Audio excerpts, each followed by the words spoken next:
Welcome to our New Year's Day practice. This just popped into my head at like 6 o'clock this morning, and I was like, okay, I guess I'll do it. This is the first time we're doing something like this, but I think it's going to be really cool and really powerful for moving into 2026. So, as always, let's settle into our space and our bodies. First, just lean back on the support that's holding you. Sense yourself being held by it.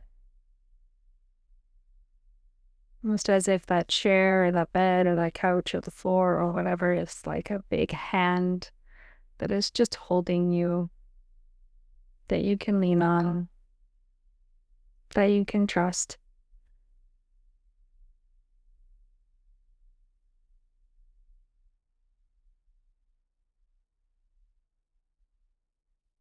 And then begin to listen for sensation that's in your body.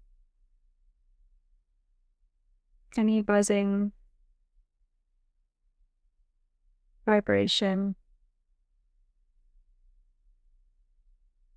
density, energy,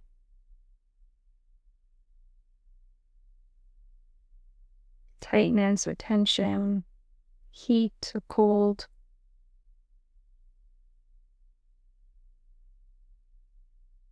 Just turn towards any sensation that you find and witness it.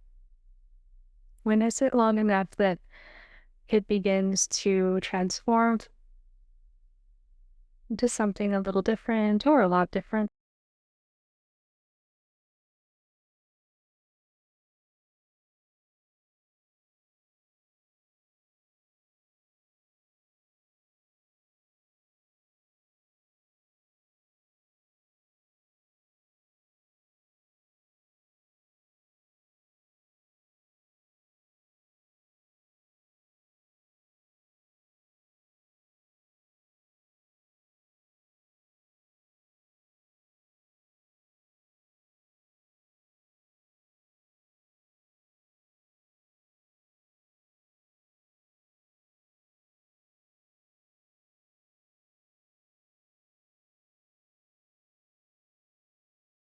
And then notice any, I call them emotion bubbles these days. So little bubbles of emotion that need to be seen and felt in order to kind of pop and dissolve. So just notice if there's any unfelt emotion. It's taking up space in your system. And just name it, turn toward it, let its energy rise and fall.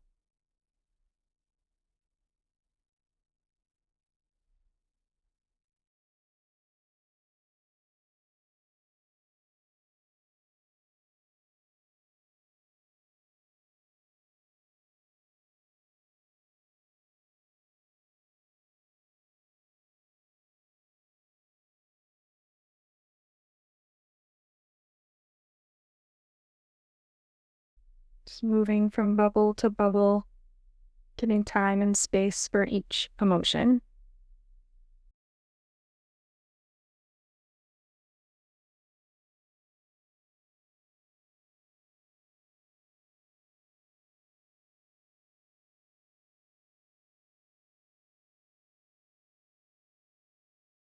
And then moving into the realm of thinking.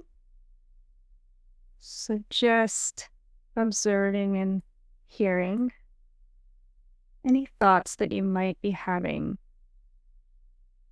about your day, about yourself, about this process, about the fact that it's New Year's Eve, whatever. Just from a distance, notice the thoughts that you're having.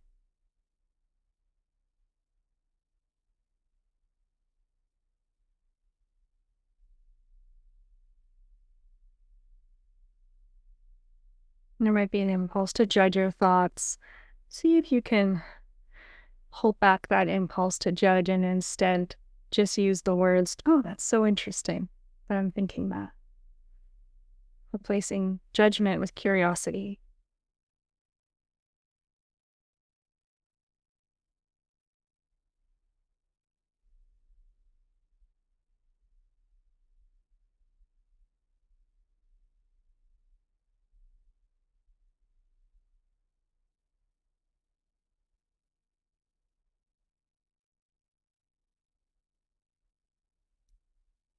And when you're ready, I'm going to invite you to grab a piece of paper, a journal, something you can write on. Gonna need 2 pieces of paper at least for this. Can be loose leaf. It's fine. And the first thing I want you to begin writing about is the behavior patterns that you would like to leave behind in 2025. And so that can be really anything. Could be cell phone use is a pretty common one. So perhaps it's habitual scrolling or constantly being distracted, or maybe it's things like excessive cleaning or not cleaning enough or eating too much or not eating enough or whatever. It can also be things like being critical of yourself, being critical of other people, and speaking those words out loud. So the thought becomes a behavior. Just anything that comes to mind right now that you're interested in leaving behind in 2025 and not taking with you into 2026. Start writing.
And when you're done, you can feel free to pause and take more time.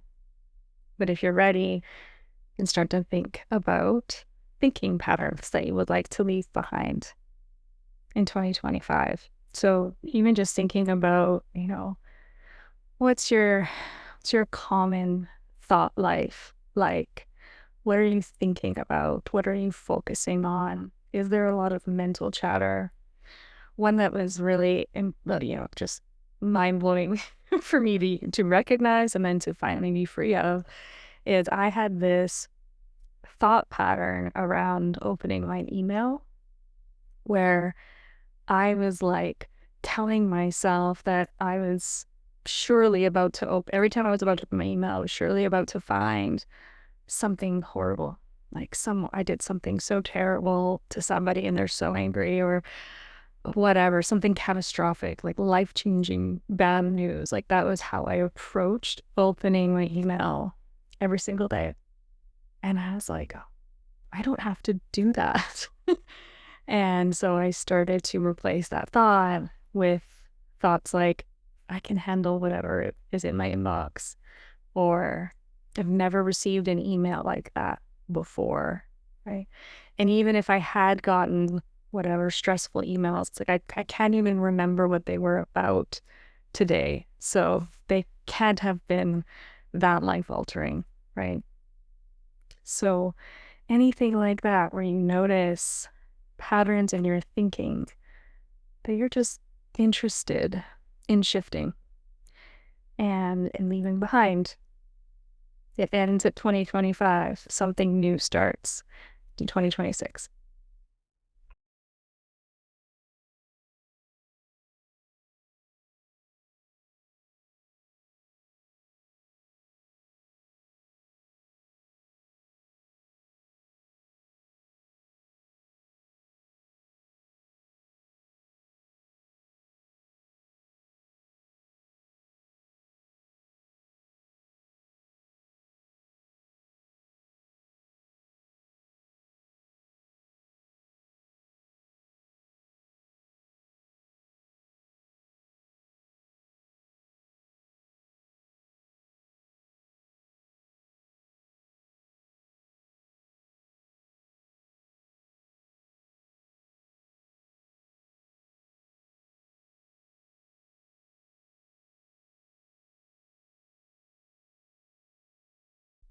Next, we'll go a little bit deeper into beliefs.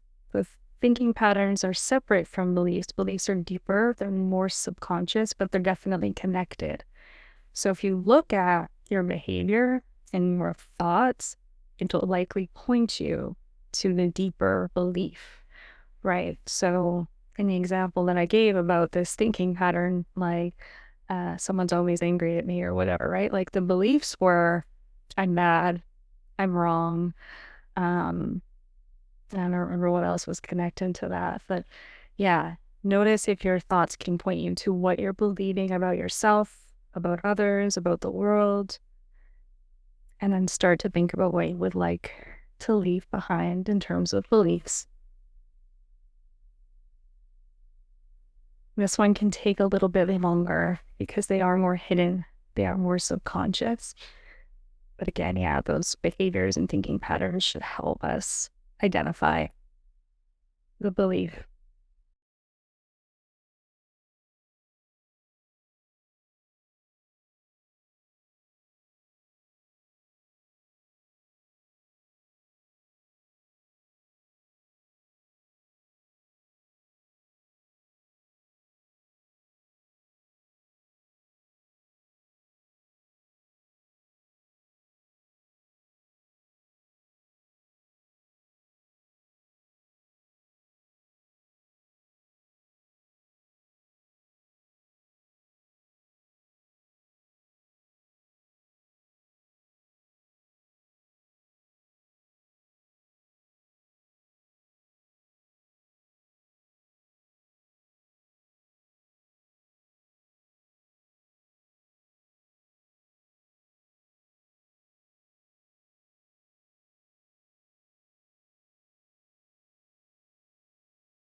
And then just notice your emotions, your somatic response as you identify all of this.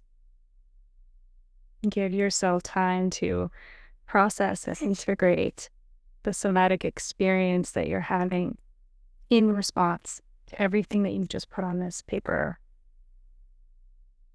And if there's anything supportive you'd like to do, so maybe just a self-hold, acknowledging negative things that you've been experiencing in your life, these difficult thoughts and beliefs, these distressing behavior patterns that feel almost like a prison, like you can't escape them. So much compassion for yourself. Hold yourself in the experience.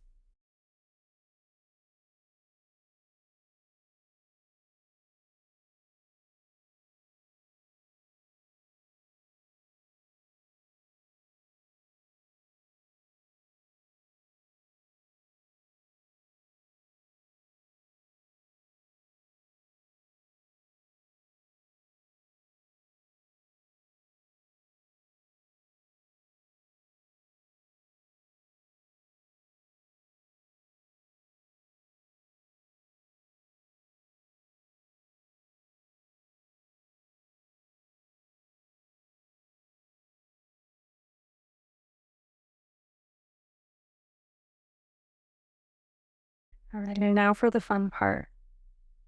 Okay. Anytime we want to let something go, we have to replace it. We have to fill the void that is left behind by that thing. Doesn't work any other way.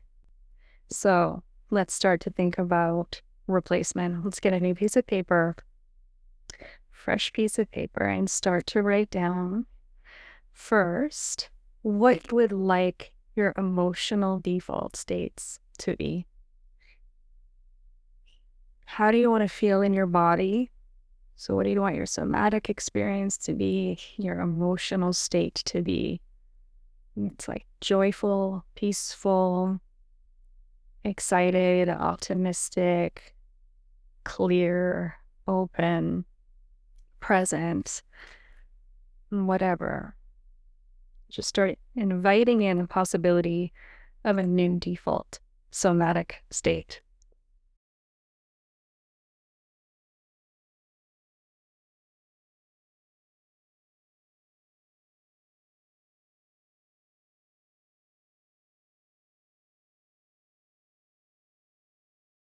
And as you write them down, also activate that experience in your body.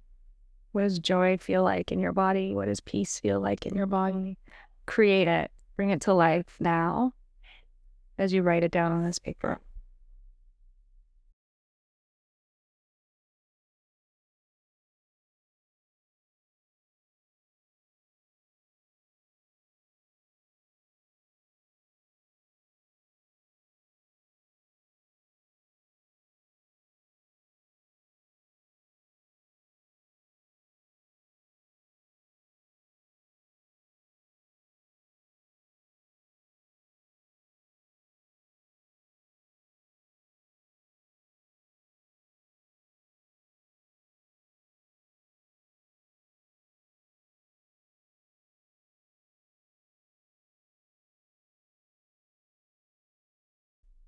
And then begin to write down what you would like to believe about yourself in 2026 instead of what you wrote for 2025. So instead of what you're throwing away, what would you like to believe about yourself? What are the replacement beliefs?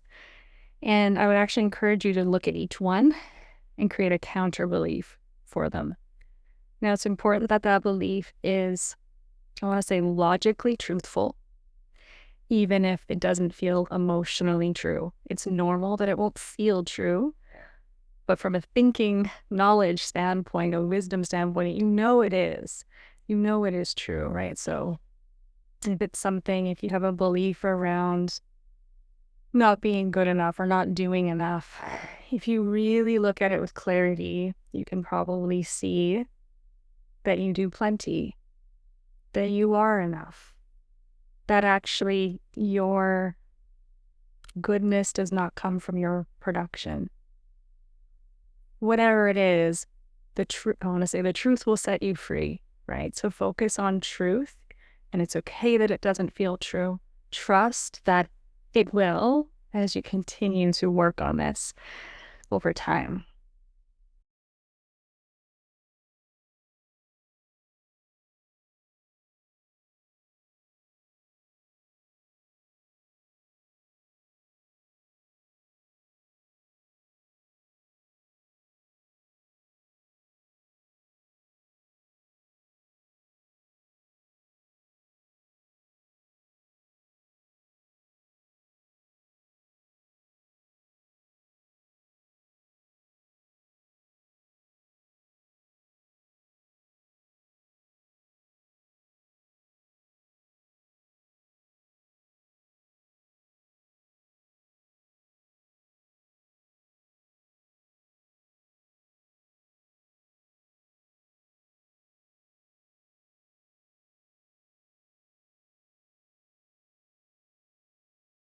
Now moving up to thinking patterns. So what do you want your thought life to be like in 2026? And so you might envision yourself moving through your day. What are you thinking about? Perhaps it's things that you're grateful for, or things that you're excited about, calm thoughts, curious thoughts. Maybe it's something about what you want to learn next year, what you want to learn about and get interested in. So just starting to write down, what is your thought life going to look like next year?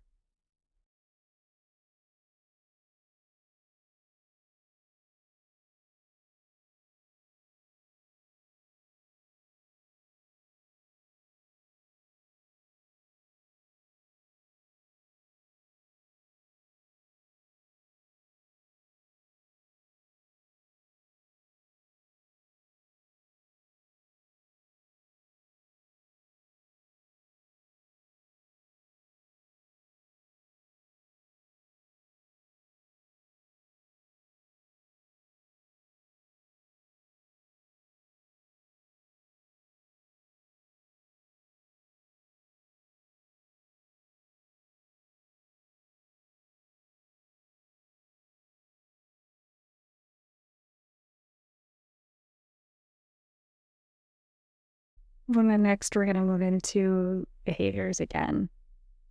So, what behaviors are you going to introduce or reintroduce in 2026 that will reinforce the thoughts, the beliefs, the emotions, and the nervous system state that you're wanting to experience? So, maybe that's something like blocking access to the most addictive apps on your phone most of the day.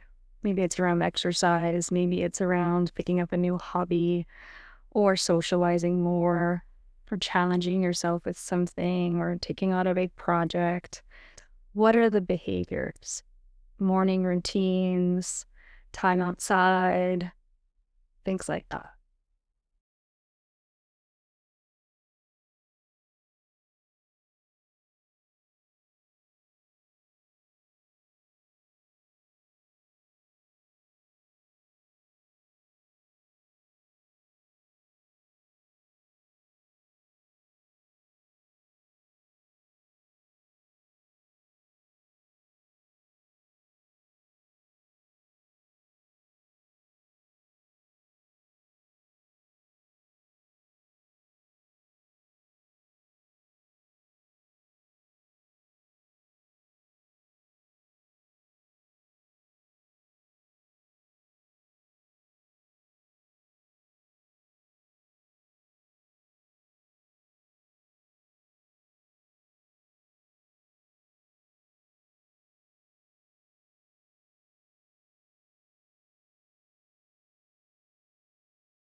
All right.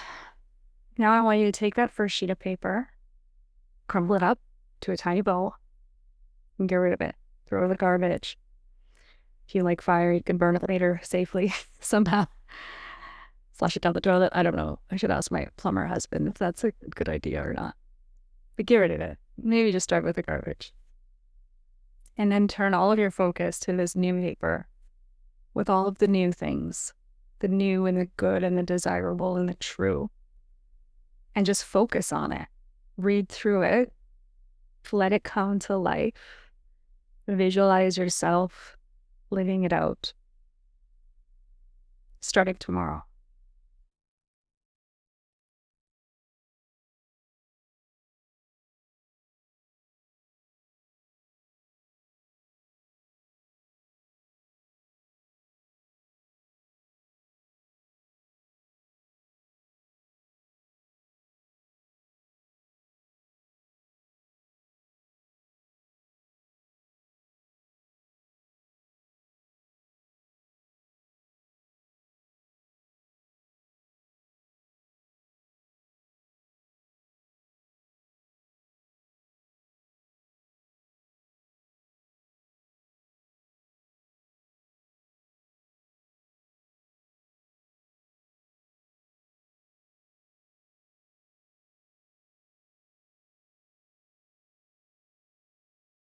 And I want you to have this paper somewhere. Maybe you could pin it somewhere maybe next to your bed, on the fridge, or just somewhere where you could review it on a daily basis, at least for the first several weeks of January, 3 weeks minimum.